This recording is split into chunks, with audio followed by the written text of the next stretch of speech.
بسم اللہ الرحمن الرحیم۔ السلام علیکم ورحمۃ اللہ وبرکاتہ۔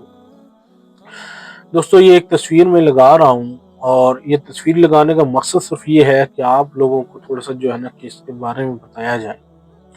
اگر کوئی شخص ہے وہ شراب پی رہا ہے تو دل کھول کے شراب پیے، جو کرپشن کر رہا ہے تو اس کو دل کھول کے کرپشن کرنی چاہیے، کوئی رشوت لے رہا ہے تو اس کو دل کھول کے رشوت لینی چاہیے، کوئی ناجائز منافع کما رہا ہے تو اس کو اس طرح سے کرنا چاہیے، کوئی حرام کھا رہا ہے تو ملاوٹ کر کے حرام کھا رہا ہے تو اس کو ملاوٹ کر کے حرام کھانا چاہیے، کوئی مظلوم پہ ظلم کر رہا ہے، کوئی ناحق ظلم کر رہا ہے یا ناحق زمینوں پہ قبضہ کر رہا ہے، کوئی یتیموں کا مال کھا رہا ہے یا کچھ بھی کر رہا ہے، حالانکہ یہاں تک کہ جی کوئی لوگ کالا جادو کر رہے ہیں، لوگوں کا گھر برباد کر رہے ہیں، کسی کے اوپر کالا علم کروا کے لوگوں کے گھر برباد کر رہے ہیں، کسی کے اوپر تویز کروا کے ان کی زندگیاں برباد کر دیتی ہیں، لوگوں کے گھروں میں جھگڑے ڈلوا دیتی ہیں۔ تو جو بھی جیسے بھی کوئی بھی کام کر رہا ہے نا، اگر وہ یہ کام کر رہا ہے تو میرے دوستوں اس کو اس بات کا خاص طور پر خیال رکھنا چاہیے کہ دنیا میں تو چلو ٹھیک ہے، میں بچ جاؤں گا، دنیا میں تو مجھے مجھے جو کوئی بھی نہیں دیکھ رہا، مجھے کوئی بندہ نہیں دیکھ رہا جی، میں چھپ کے کر رہا ہوں، میں سب کچھ کر رہا ہوں، لیکن آپ اس بات کا خیال رکھیں کہ کہ آخرت میں بھی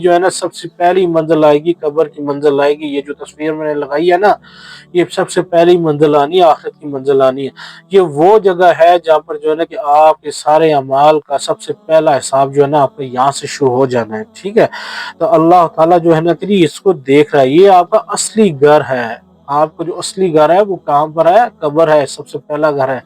آپ یہاں پر کہ کسی کے ساتھ ظلم و زیادتی کریں گے، حرام کی دولت کمائیں گے، کیا کریں گے جی، ملاوٹ کر کے کمائیں گے، کسی کی جائیداد پر قبضہ کر لیں گے، یتیموں کا مال کھا لیں گے، ملاوٹ کر کے کہ حرام کا پیسہ کما کے یہاں پر دنیا میں مال بنا لیں گے، کوٹھیاں بنا لیں گے، جائیدادیں بنا لیں گے، سب کچھ بنا لیں گے، لیکن آپ کا اصل گھر کدھر ہے؟ یہ اصل گھر ہے جو آپ کا قبر ہے نا، یہ آپ کا اصل گھر ہے۔ آپ جب اصل گھر میں جائیں گے تو آپ کو پتہ چل جائے گا کہ بھائی میں دنیا میں کیا کچھ کر کے آیا ہوں۔ پہلی منزل پہ، پہلی سیڑھی پہ جب آپ پاؤں رکھیں گے نا، پہلی منزل کہتے ہیں نا، پہلی منزل پہ اگر آپ کی مضبوط نہیں ہے نا، تاکہ یہ سیڑھیاں بڑی کمزور ہو جاتی ہیں، تو بنیاد یہ آپ کی یہ آپ کی پہلی بنیاد بننی ہے، جو آپ کی جنت میں محل تیار ہونے، اس کی سب سے پہلی بنیاد یہ بننی ہے، جو آپ کا پہلا گھر قبر کا ہے۔ آپ نے قبر میں سے ہو کے جانا ہے۔ جب آپ قبر کے اس گھر میں سے گزریں گے نا، تو یہاں سے آپ کو پتہ چل جائے گا، جب آپ جہاں ٹھہریں گے نا، آپ کو اپنے اعمال کا جو اعمال کے مطابق جب آپ کو انصاف ملے گا نا، تو آپ کو پتہ چل جانا ہے۔ ایک میں نے پہلے بھی ویڈیو بنائی ہے اس کے اوپر یہ ایسا کمرہ عدالت ہے جہاں پر کسی کی کوئی سفارش کام نہیں آئے گی۔ ایسا کمرہ عدالت ہے جہاں پر آپ کا کوئی وکیل نہیں ہوگا۔ یہ ایسا کمرہ عدالت ہے جہاں پر کہ آپ کو کسی قسم کی کوئی جھوٹی گواہی کام نہیں آئے گی۔ آپ کی دولت، آپ کی جائیداد، آپ کے رشتہ دار، آپ کی عہدہ، آپ کی پاور کسی کام کی نہیں رہے گی۔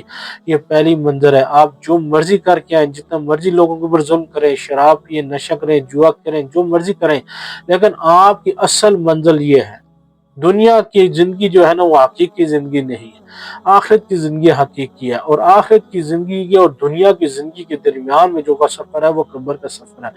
جب آپ دنیا کی زندگی گزار کے جاتے ہیں اور آخرت کی زندگی کی طرف جاتے ہیں، تو جب آپ قبر میں جائیں گے تو یہ قبر پہلی منزل، آخرت کی منزلوں میں سے پہلی منزل آئے گی، اور جب آپ اس میں جائیں گے تو آپ کا یہاں سے حساب کتاب شروع ہو جائے گا۔ آپ کے ساتھ کہ آپ نے اگر اچھے اعمال کیے ہوں گے، اللہ کی رضا کے لیے کیے ہوں گے، اور خالصتاً اللہ کی رضا کے لیے ہوں گے، تو اللہ کے ہاں مقبول ہوں گے، اللہ کے ہاں قبول ہوں گے، اور اللہ پاک کیا کریں گے؟ آپ کو اس کے مطابق انصاف دیں گے۔ اور اگر آپ نے لوگوں کے اوپر ظلم کیا ہوگا، آپ نے زنا کاری کی ہوگی، آپ نے شراب کی ہوگی، آپ نے جوا کھیلا ہوگا، آپ نے کہ لوگوں کی زمینوں پر ناحق قبضے کیے ہوں گے، ناجائز کہ یتیموں کا مال کھایا ہوگا، ملاوٹ کی ہوگی، آپ نے کسی قسم کا کوئی بھی گناہ کیا ہوگا نا، تو اگر آپ کو دنیا میں کوئی شخص نہیں دیکھ رہا، دنیا میں کوئی آپ سے نہیں پوچھنے والا، تو آپ یہاں پر جائیں گے نا، تو یہاں سے آپ کی کہ آخرت کی زندگی شروع ہو جانی ہے، اور یہاں سے کہ آپ کے معاملات شروع ہو جانے ہیں۔ تو یہ آپ کا اصل گھر ہے۔ آپ جب بھی کوئی بھی عمل کریں، خدا را کوئی بھی عمل کریں، اس عمل کو کرنے سے پہلے اس چیز کے بارے میں سوچ لیں کہ میں نے جانا کدھر ہے، میری آخرت کی منزل کون سی ہے۔ میں یہ حرام کا پیسہ کما رہا ہوں تو کس کے لیے کما رہا ہوں؟ حق حلال کمائے، جتنی مرضی کمائے جی، محنت کر کے کمائے، اس میں سے زکوٰۃ ادا کریں، اس کو پاک کریں، ٹھیک ہے۔ حق حلال کی کمائی کما کے اس میں سے زکوٰۃ ادا کریں، حق حلال کی کمائی کما کے اس میں سے صدقہ دیں، خیرات دیں۔ اللہ کو پسند ہے، بہت پسند ہے، اللہ کو یہ عمل بہت زیادہ پسند ہے۔ آپ نے محنت سے کمائی کی ہے، حق حلال کی کمائی ہے، اس میں سے جو اللہ کے لیے اللہ کی راہ میں خرچ کر رہے ہیں، اللہ کو بہت پسند ہے۔ لیکن آپ یہ سوچتے ہیں کہ میں حرام کی کمائی سے یہ بھی کر لوں گا، وہ بھی کر لوں گا، وہ اللہ کے ہاں قبول نہیں ہوتا۔ اگر آپ حرام کی کمائی سے قربانی کر رہے ہیں، قبول نہیں ہے۔ اگر آپ حرام کی کمائی سے کیا کر رہے ہیں؟ صدقہ خیرات کر رہے ہیں، قبول نہیں ہے۔ حق حلال کی کمائی سے، محنت کی کمائی سے آپ صدقہ کریں، خیرات کریں، قربانی کریں، جو بھی عمل کریں گے اللہ کے ہاں مقبول ہوگا۔ لیکن ایک بات ہمیشہ یاد رکھنی ہے دوستوں کہ حق حلال کی کمائی کمانی ہے، حرام کی نہیں کمانی۔ آپ نے جو ہے نا کری کوئی بھی عمل کرتے ہیں جو ہے نا کہ آپ یہ سوچ لیں کہ ہماری رضا صرف کس کے لیے ہو؟ اللہ کی رضا کے لیے یہ عمل ہونا چاہیے۔ اس کے بعد دوسری چیز کیا ہو کہ آپ نے اس چیز کو مد نظر رکھنا ہے کہ میں نے قبر میں جانا ہے، میرا مکان کون سا، میرا گھر کون سا، اصل گھر میرا کون سا ہے، میرے اصل زندگی کہاں کا آغاز کہاں سے ہونا ہے۔ تو دوستو اس بات کے اوپر خاص طور پر خیال رکھنا ہے جو ہے نا۔ تو اللہ پاک جو ہے نا کہ ہمیں نیک عمال کرنے کی توفیق عطا فرمائے، ان گناہوں سے بچنے کی توفیق عطا فرمائے جو میں نے اوپر بیان کیے، پہلے بیان کیے ہیں کہ رشوت لینا، شراب پینا، نجائز منافع کمانا، حرام خوری، اللہ پاک ان گناہوں سے ہمیں ہمیشہ ہمیشہ کے لیے دور رکھے، اور ہمیشہ ہمارے دلوں کے اندر قبر کا خوف زندہ رکھے کہ ہم نے قبروں میں جانا ہے۔ تو دوستو اس پہ خود بھی عمل کرنا ہے، دوسروں کو بھی بتانا ہے اس کے بارے میں جی۔ جزاک اللہ جی، بہت بہت شکریہ، اللہ پاک خوش رکھے۔ آمین۔